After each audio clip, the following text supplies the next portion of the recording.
jsem předeslal, jsem ochoten převzít vedení strany svobodných občanů. Neznamená to, že bych se ucházel o funkci nebo že bych to strašně potřeboval, ale jsem ochoten té straně, která není v dobrém stavu, jsem ochoten jí pomoct. Reálně to znamená asi tohle. Ta strana, která je teď fakticky ve stavu nevolitelnosti, která teď nemá nejmenší šanci dostat se do příštího parlamentu, tak já na stříbrném podnose nabízím zastoupení v tom příštím parlamentu.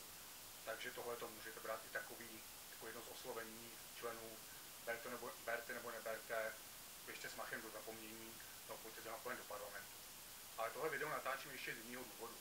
Abych mohl vedení strany svobodných občanů převzít a abych mohl skutečně garantovat, že to bude mít nějaké výsledky, tak taky potřebuju k tomu dobré podmínky. A otevřeně říkám, pokud bych ty podmínky nedostal, tak nejsem ochoten stranu svobodných občanů víc. Takže jaké to jsou podmínky, které já bych jako nový vůdce, jako nový předseda, jako nový manažer potřeboval. V první řadě, pokud mě chcete volit jako předsedu, prosím, abyste mi zvolili ty správné místopředsedy.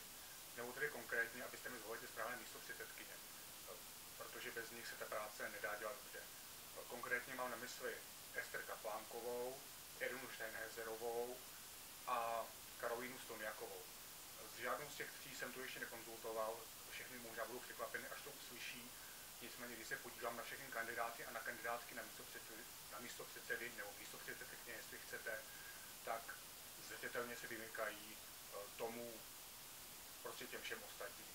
Jednak tím, že mají zdravý názor na islám, jednak tím, že mají zdravý názor na fungování strany, jednak tím, že už mají za sebou nějakou reálnou práci.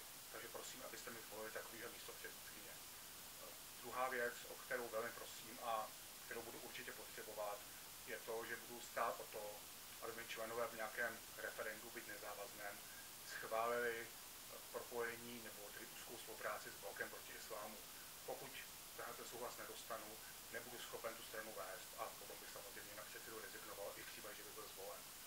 A třetí podmínka, kterou si dávám, aby byl ochoten tu funkci vzít, je to, že mi členové v referendu potvrdí vůli změnit stanovy strany, tak, aby co nejvíce věcí rozhodovali přímo členové a tak, aby se co nejméně věcí dělo v aparátech.